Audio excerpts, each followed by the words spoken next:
Hi there, my name is Mitch Harlabidis, and in this video, we will work together some exercises which are based on how to solve first-degree equations, meaning that the highest power of the variable x is 1, but they are also called as two-step equations.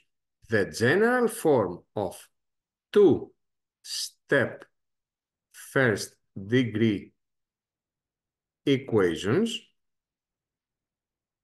is the form ax plus b equals to something. We say equals to 0, but it could be actually equal to any number. Let's move directly to examples. Example number 1. Let's see how we can actually solve the 3x plus 1 equals 5. In any equation, I want you to remember, or I want you to visualize a physical boundary exactly at the level of the equal sign. Now, our goal, our plan will be to isolate x. We cannot do that directly. We cannot do one of the already allowed operations to isolate x, but we will begin by isolating 3x. To isolate 3x, this means that we should get rid of 1. Remember now that get rid of 1 means that we should eliminate it from the left-hand side, which is placed at the left of that imaginary boundary. And similarly, we have the right-hand side at the right of this red imaginary line. Now, 1, which is placed at the left, should move at the right.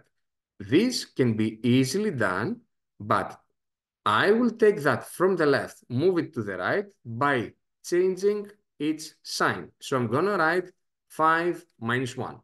Next, I'm going to do the needed operations. 5 minus 1 is 4. And now, just because I want to isolate x, I will do that by dividing both sides of this equality by 3. 3x over 3 should be equal to 4 over 3. The 3's will be simplified, so we end up with x equals 4 over 3. Let's work another example. Example number 2.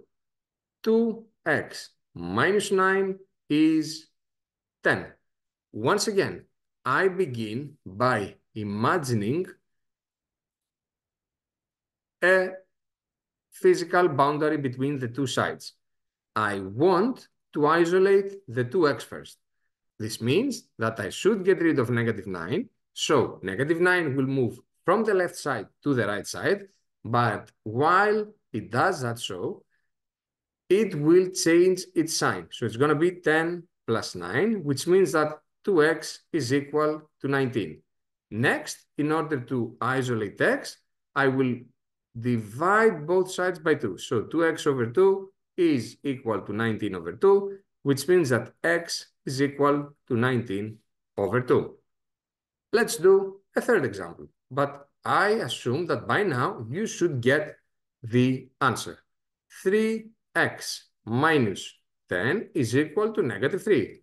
Again, I need to begin by visualizing an imaginary boundary between the two sides. I will isolate 3x first, which means that the negative 10 will move from the left side to the right side, and that can be done by changing its sign. So it's going to be negative 3 plus 10. So 3x is negative 3 plus 10 is equal to 7. And that means that now I can divide both sides by 3 and end up with x being equal to 7/3. And that would be my answer. Remember that the key part of this method is to visualize an imaginary number line that acts as a boundary between the left-hand side and the right-hand side. And then everything that is moved from the left to the right, as long as it was previously added or subtracted, it simply changes its sign. That's all for now. I hope this video helped you in clearing up some of your issues. In case you still have questions, please leave them below as a comment. As always, thank you for your time.